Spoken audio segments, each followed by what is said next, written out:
Hello বন্ধুরা, তোমরা সবাই কেমন আছো? আশা করি ভালো আছো।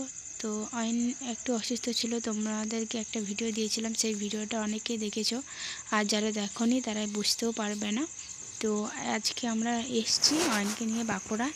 তো বাঁকুড়ায় ওকে দেখাতে এসছি, আর ওর মাথার ফটো হবে। তো ওই কারণের জন্য আমরা ওকে নিয়ে বাঁকুড়া এসেছি, বাঁকুড়া ডাক্তারকে দেখি আর করে তারপর আমরা আবার স্টেশনে বসে আছি। আর দেখো ওর খিদে পেয়ে গেছে, তাই খাইয়ে দিচ্ছি। তো ভিডিওটা তোমাদের সাথে শেয়ার করলাম। তো অনেকেই আমার ভিডিওটা দেখবে আমি জানি, আর অনেকেই দেখবে না, কারণ অসুস্থ নিয়ে অনেকেই মজা করে, কিন্তু সত্যি কথা বলতে এটা আমার ছেলে সত্যি অসুস্থর একটা ভিডিও তোমাদের শেয়ার করেছিলাম যখন বাঁকুড়ায় ভর্তি ছিল। তারপর আমরা বাঁকুড়ার থেকে চলে আসার পর আর কোনো ভিডিও তোমাদের সাথে শেয়ার করতে পারিনি। তো যেমন করে হোক একটু এই ভিডিওটা করেছিলাম, কারণ বাঁকুড়ার দেখানো আমাদের ডেট ছিল, তো সেই জন্য গিয়েছিলাম।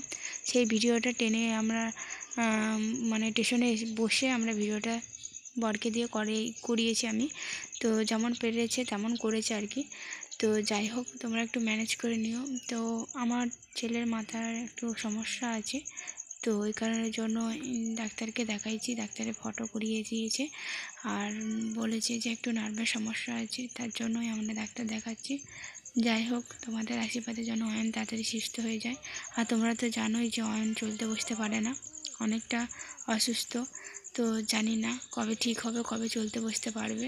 তো এখানে দেখো বাবু শুয়ে আছে। আর কি হয়েছিল জানো, এখানে একটা দুর্ঘটনা ঘটে গিয়েছিল হঠাৎ করে। তো আমি এভাবেই দেখতে পাচ্ছ শুয়ে আছি, আর বাবু ওইভাবে শুয়ে আছে। তারপর দেখতে পাচ্ছ আমার বর খাচ্ছিল, পেয়ারা মাখা খাচ্ছিল, দিয়ে তারপর হঠাৎ করে বাবু পড়ে যায়, পড়ে যাওয়ার পর মাথায় আঘাত পায়। তারপরে ওর না সবসময় মাথায় মধ্যে আঘাত পায়, জানি না কেন এরকম হয় বন্ধুরা। তো তোমাদের আশীর্বাদে অয়ন যেন ভালো থাকে, সুস্থ থাকে, আর এটুকু তোমাদের সাথে শেয়ার করা ছিল। তো বন্ধুরা, তোমরা যদি আমার কাছ থেকে অয়নের কোনো রিপোর্ট দেখতে চাও, অবশ্যই তোমাদেরকে দেখিয়ে দেবো, আর কি ওষুধ খাই সেটাও দেখিয়ে দেবো। তো বন্ধুরা, আজকের ভিডিও এ পর্যন্তই। ভালো থাকো।